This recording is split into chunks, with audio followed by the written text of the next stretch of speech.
Nicolás, qué gusto, igualmente.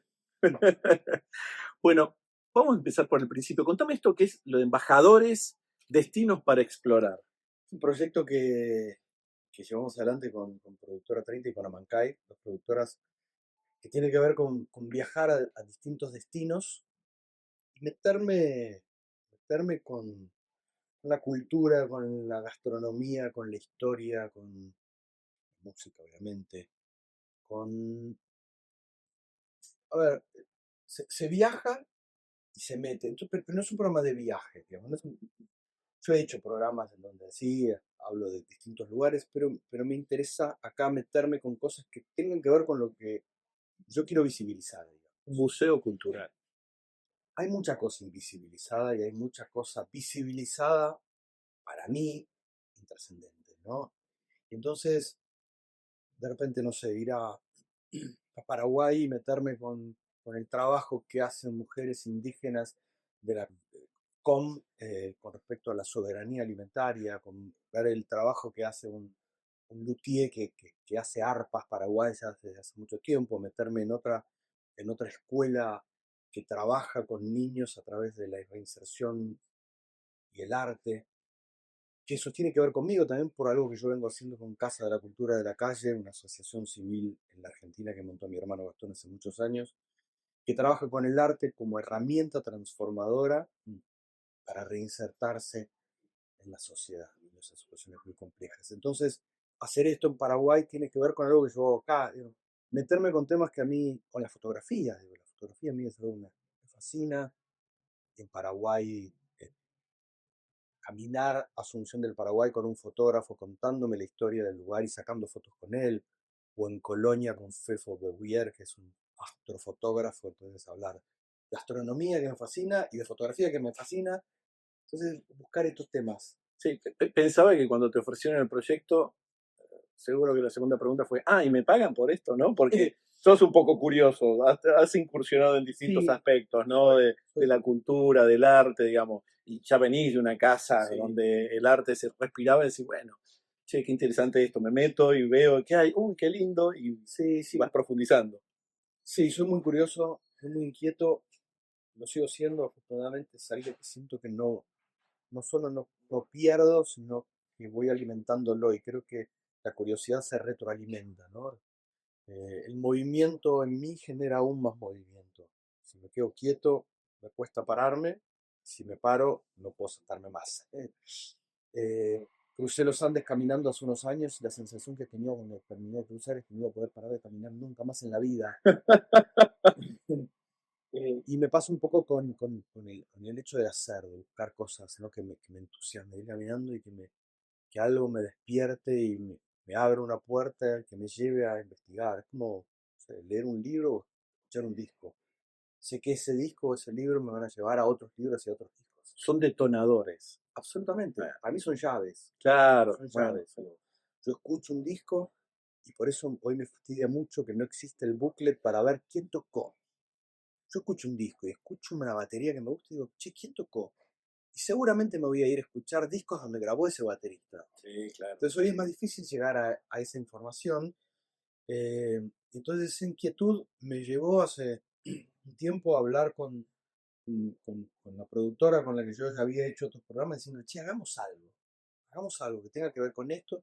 Y se fue armando en función de cosas que yo iba tirando, la evolución de la productora. Entonces sí tiene que ver, mucho que ver conmigo. Y me reconozco así, digo, en general en los proyectos en los que me involucro, casi siempre tienen mucho que ver con lo que yo quiero. Y le podés poner un punto final, porque esto es como, este, decía mi abuela, comer y a rascar, todo es empezar. Y lo mismo es esto, ¿no? Con el arte, cuando empezás a abrir una puertita, empezás a ver algo, y llega un momento que te decís, bueno, che, hasta acá porque el viaje lo tenemos que pegar la vuelta, ¿no? Para mí esto es infinito. O sea, Claro, podría ser cientos de capítulos. Ahora, producir eso implica sí. mucho, mucho No solo esfuerzo. económico, que es un tema no menor, sino mucho esfuerzo, mucho movimiento, mucha Absolutamente. hora de trabajo, hay un montón de cosas. Yo tengo una familia acá y yo viajo mucho por distintas cuestiones de trabajo y me cuesta mucho irme. O sea, pero al mismo tiempo que alguna vez me acuerdo de tener esta conversación con mis hijos. Yo me había armado una gira por Europa de 15 conciertos, me iba 40 días, me costaba mucho ir. Y mis hijos hasta estaban un poco enojados conmigo con que yo me iba a ir. Pero los senté y les dije, comprendo lo que les pasa, a mí me cuesta irme, pero sí, pero esto yo hace muchos años que vengo deseando hacer. Y trabajé mucho para llevarlo adelante. Y creo que uno en la vida tiene que defender lo que ama porque es el modo de pasarla bien, de ser feliz. Y de algún modo siento que haciéndolo, hablando eso con mis hijos, les estaba diciendo, peleen por lo que quieren, ¿no? Entonces, hicimos hasta ahora seis programas, cuatro en Uruguay, dos en Paraguay, es lo mismo, es la misma llave, es una llave, y ahora estamos hablando de Colombia, estamos hablando de... Sí, más lejos, más viaje, más cosas, Bueno, sí, sí, sí, sí, sí. pero hay mucho por ver, por hacer, y repito, por visibilizar también. O sea, el trabajo que hacen esta comunidad con la soberanía alimentaria es muy importante. Yo no lo he visto. Yo también estoy trabajando en otros documentales que tienen, también estuve en la comunidad con en el Chaco, en el impenetrable Chaco Argentina, no en Paraguay, que también han resistido la instalación de unas macrogranjas porcinas, y eso va para un documental que se llama Portería, y me parece muy importante el trabajo que han hecho ellas. Me parece también muy importante poder visibilizar ese trabajo. Así que ahí está. Eh, no todo el mundo quiere que se visibilicen las cosas, ¿no? Hay mucho burócrata, mucho miedoso, ¿no? Podemos encasillarlo a eso, porque ni siquiera tiene que ver con lo político, sino que a veces tienen miedo de que esto se conozca demasiado. ¿Te topaste con esta gente? Eh, bueno, sí, me ha pasado, me ha pasado. Otro de los documentales que estamos editando tiene que ver con los incendios en San Marcos Sierras del año pasado en Córdoba. Lo que pasa es que cuando empezás a investigar un poco y empezás a revolver un poco, la convivencia es muy grande. La convivencia empresarial, política, de lo que sucede con los incendios. Yo me acuerdo hace muchos años de ir a un programa de la TV pública y hablar de un documental en el que estaba yo trabajando que tenía que ver con la megaminería. Y no me dieron mucho espacio para hablar de eso. Entonces, no hay muchas cosas que son invisibilizadas de manera forzada de ellos. Esto no se juega. Recuerdo hace años de haber visto, de haber asistido al pleno de una película que se llamaba Vienen por el oro, vienen por todos, que se estrenó en el Malva. La gente de prensa de la película, que yo trabajé en muchas otras películas que hice en mi vida, me dijo, nunca en mi vida me fue tan difícil hacer el lanzamiento de la película que me cerraron la puerta de todo. Entonces hay muchas cosas de las que los grandes medios no quieren hablar. O sea que bueno, si uno investiga un poco, hay mucha relación entre Sí, claro. el motivo por el que no se habla y las acciones de esas empresas en lo que no se debe decir. Sí. Los tentáculos llegan a distintos lugares.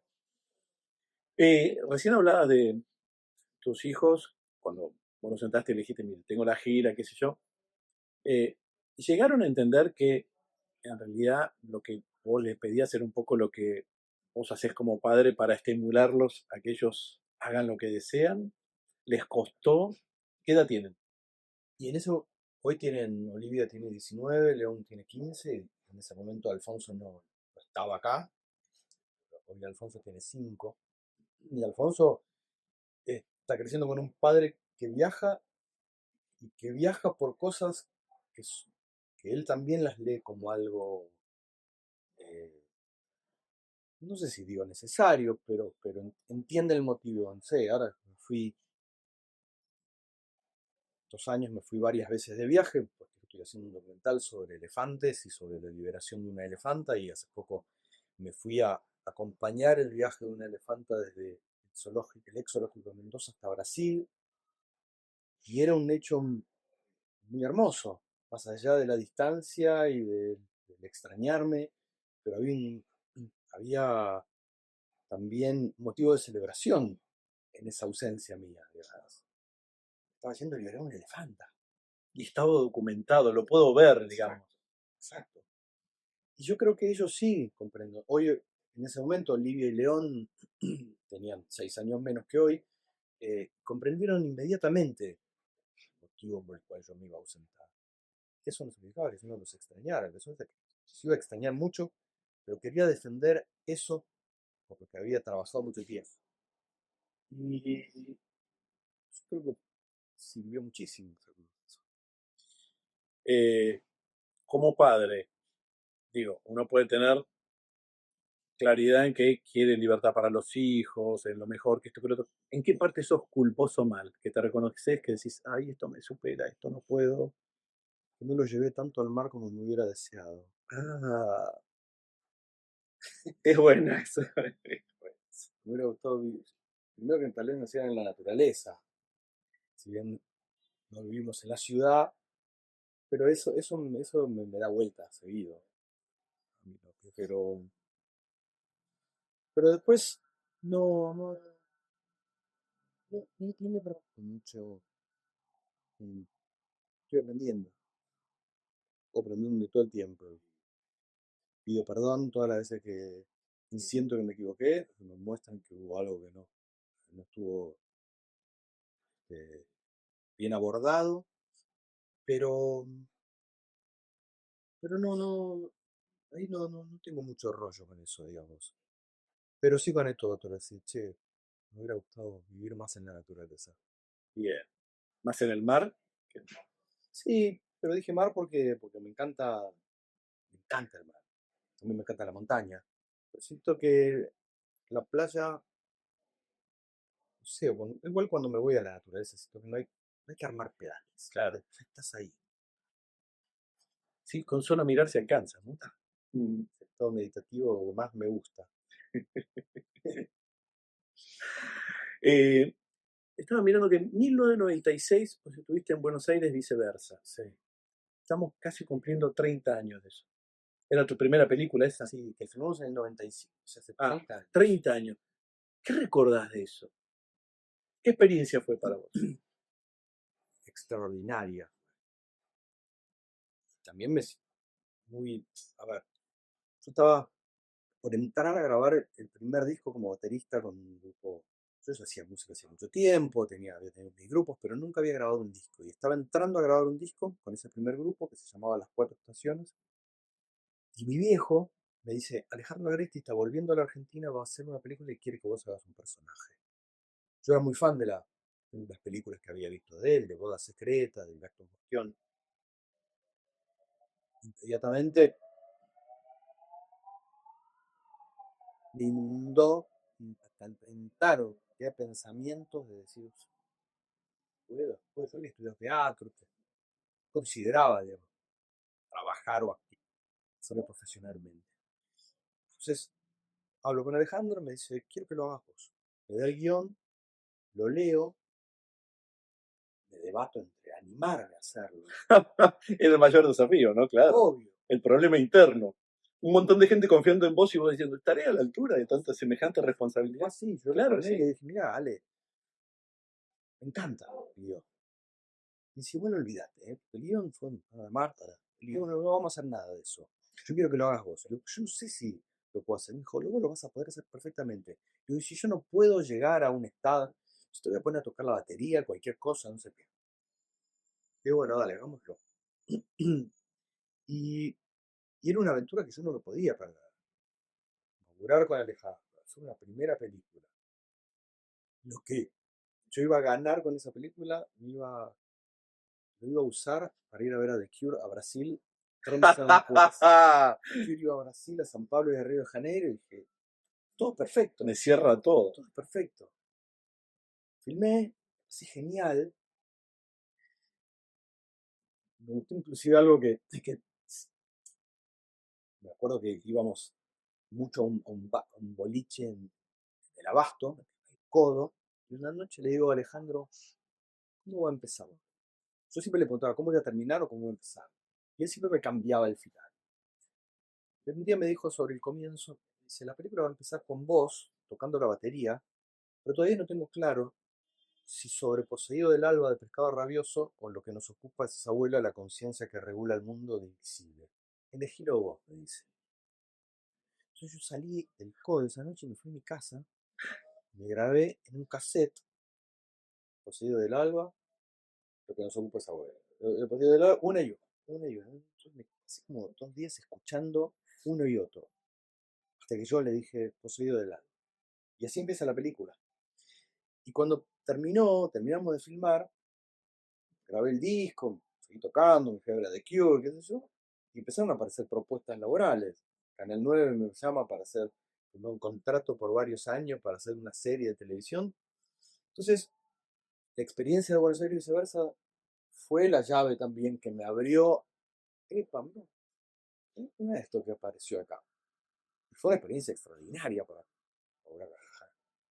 Sí, el año pasado nos fuimos a almorzar y fin de año nos invitaron a ver la proyección de Buenos Aires y viceversa. La volví a ver después de algunos años.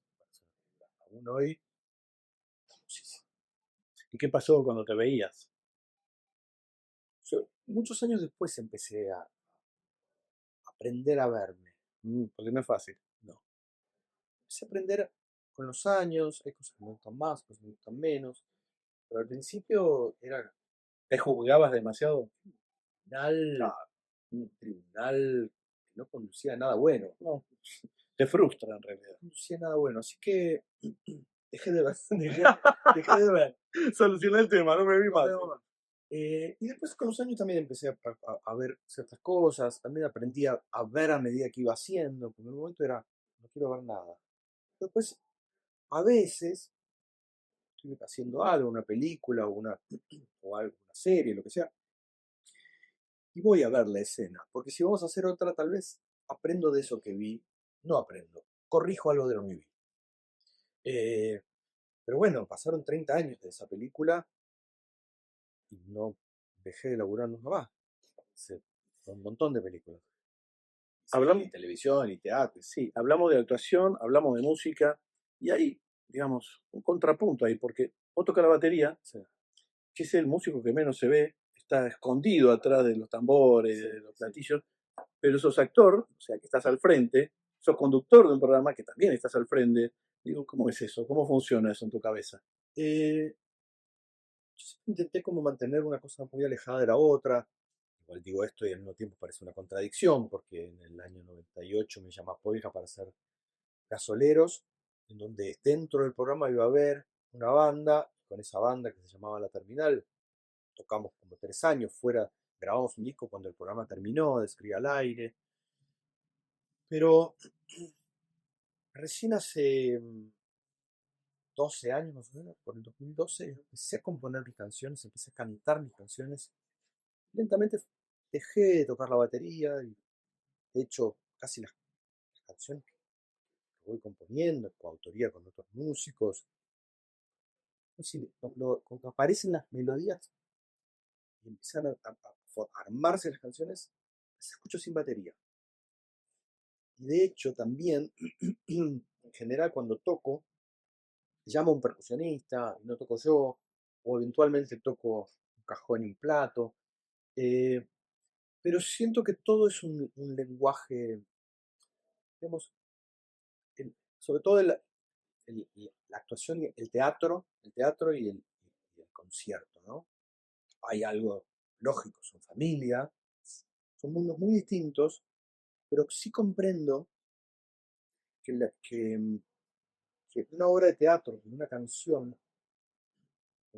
ejecutada, es un ser vivo que va cambiando, ¿no? No es un libro que vos escribiste y está impreso y quedó ahí. Después la relectura de las cosas Depende de te dan uno. otra vida, exactamente en qué momento estás.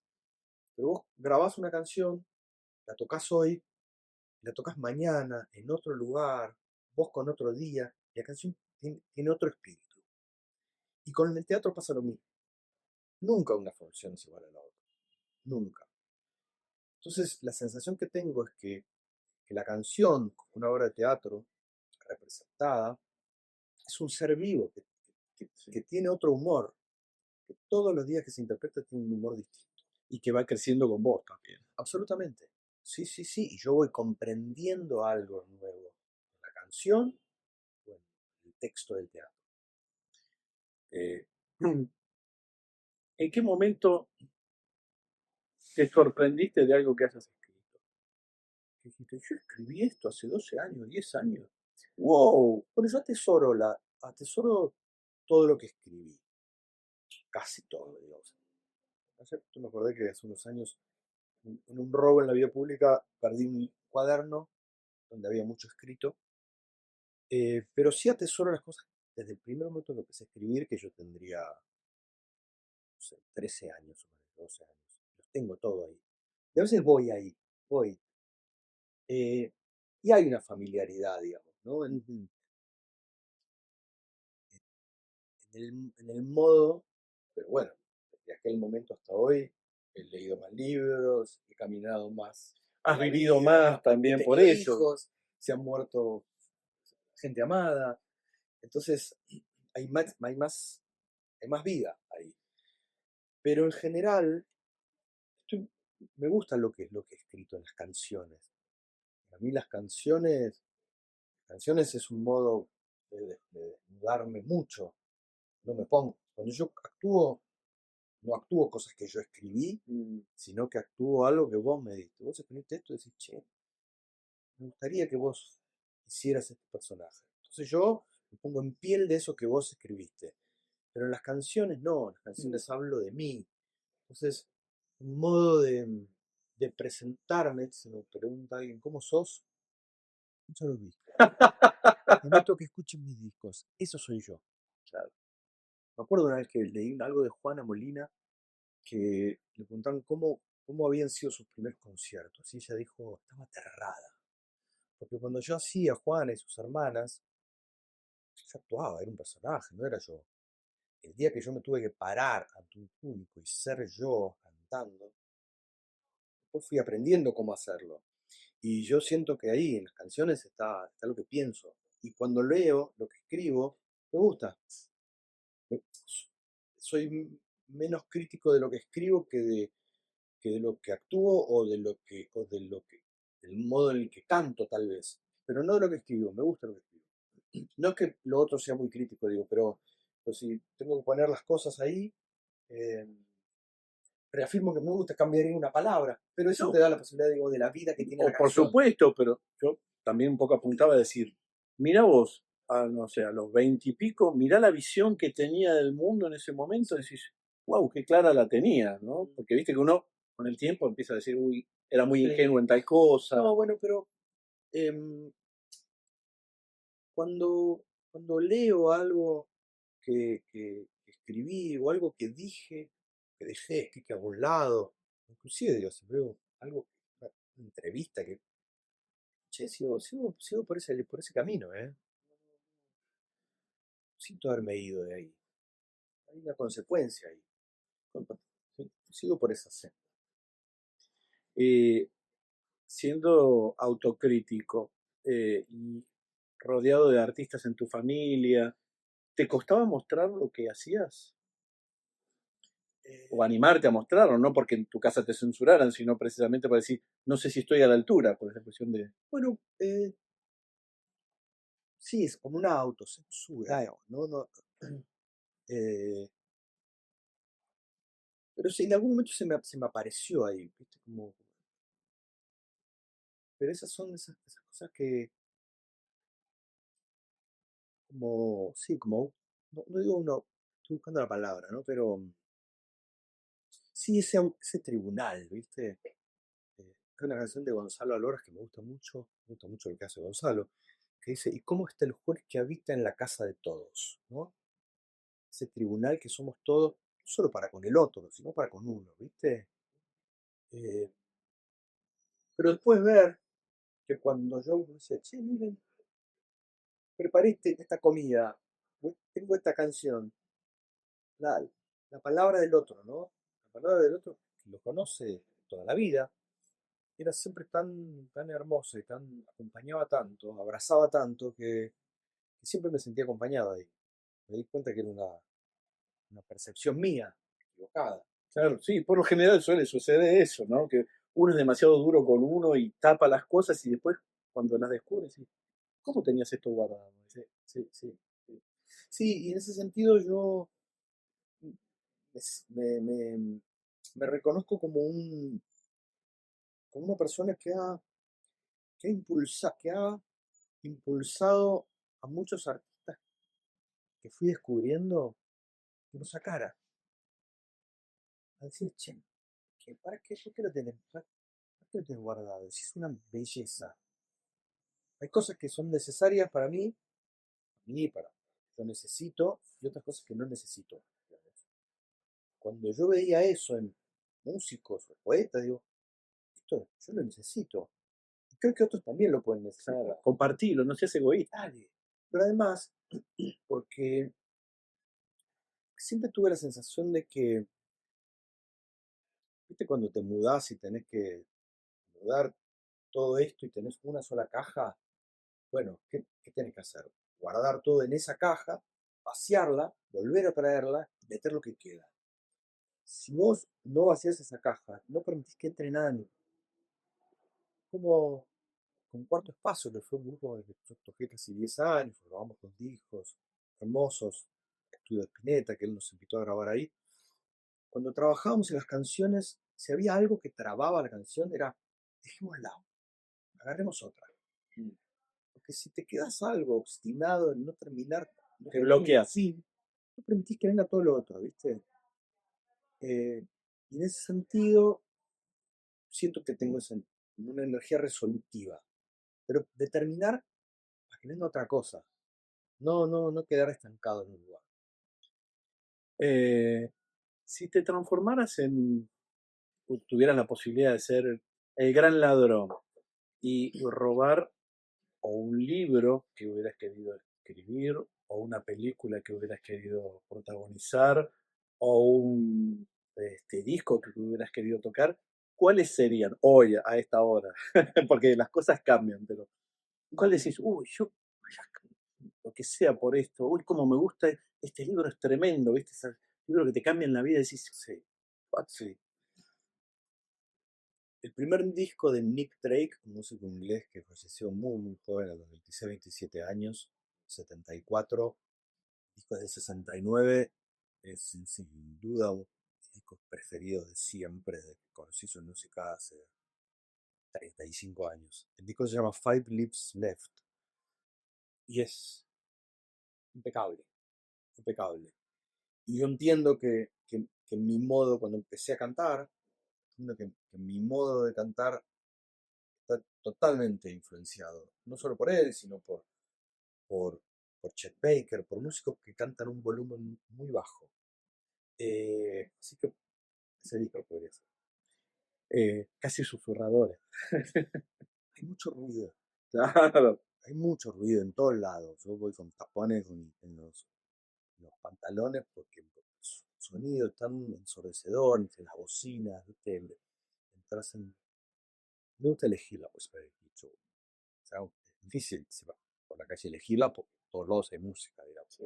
Vas a un No sé si hay supermercado, música en todos lados, pero hay. pero entras a un supermercado y hay una música sonando que está en las antípodas de... Sí. El día estaba en Italia, me volví loco. Estaba en Italia en esa gira que hice y entré a un supermercado, estaba sonando Nick Drake en el supermercado. Casi me quedo a vivir en el supermercado. Pero ese modo de cantar de Chet Baker o de Caetano Veloso, de quien soy muy fan, eh, para mí es uno de David Sylvia. Y libros, por ejemplo, o qué te hubiera gustado escribir, decís, este libro, ah, cómo se me anticipó 20 años. Eh, no sé, ahora recuerdo cómo me pegó en la adolescencia el Tula. Mm, Creo que yo estaba en ese momento atravesando una situación en donde un amor no me daba respuestas. Ver el modo en que Juan Pablo Castel al final del libro le dice a María Iribarne que lo dejó solo, sentí totalmente como, de hecho se lo regalé a esa persona que me había abandonado. Entonces tal vez ese puede ser. ¡Qué memoria, eh! Para vos te lo está diciendo.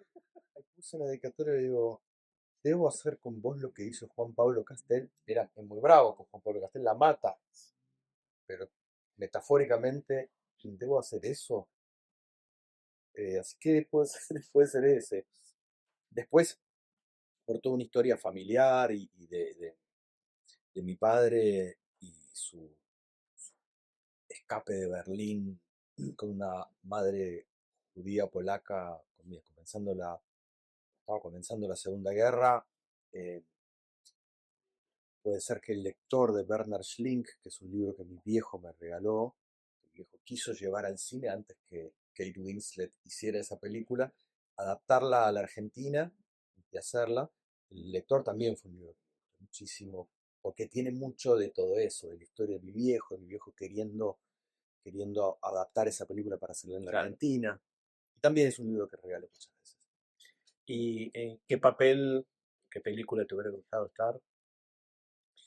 Me gusta mucho un papel que hace Mark Ruffalo en Mi vida sin mí, una película de Isabel Coixet, la directora catalana. Y el personaje de Mark Ruffalo es hermosísimo, es hermosísimo. Tiene muy buenos papeles. Elige muy bien. ¿Quién, Isabel Coixet? O Mark Ruffalo. Ruffalo. Ah, sí.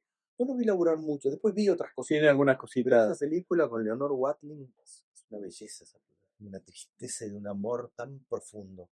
Y el personaje que hace él me encantó, me encantó. Pero bueno, no sé, hace poco vi una serie de, de un, dirigida por un director irlandés que me gusta mucho, que se llama Lenny Abrahamson, y la serie se llama Normal People, que es una adaptación de un libro. Eh, y me encantó esa historia también de amor, de amor de dos amigos de mí, una chica y un chico, que son muy chicos, que se aman pero no se lo pueden decir. Como pasa la vida sin poder hablar. Esa serie me pareció fascinante. Bien. Eh, ¿Cuál pensás que es la mejor enseñanza que te dejó la vida? El hacer cosas, lo que te aparezca, el defender lo que amás, por un lado, como parece algo, decís, llevarlo adelante. Después, si no va, no va. Y ahí, para mí, ese es el éxito. El éxito es concretar las cosas que te gustan, ¿no? Hace unos años un compañero de trabajo me dijo, mira, grabé este disco, me gustaría que lo escuches. Y yo lo escuché y definitivamente la música que él hacía no me gustaba nada. Pero me pareció tan genial que lo hiciera. Mi devolución fue esa. Mirá, la música que vos haces a mí no me gusta, pero es hermoso que lo hayas hecho, que lo hayas concretado. Y ese es el éxito, que lo hayas llevado adelante, que lo hayas concretado, que lo hayas realizado. Y si no, pues queda en una nebulosa todo, digamos, El club de ¿no? los si yo hubiera, ¿no? Que es una palabra que yo intento no usar nunca, ¿eh? Porque, no sé, ¿qué hubiera pasado? Si yo no venía hoy acá o cerraba otra calle para venir, no, no sé.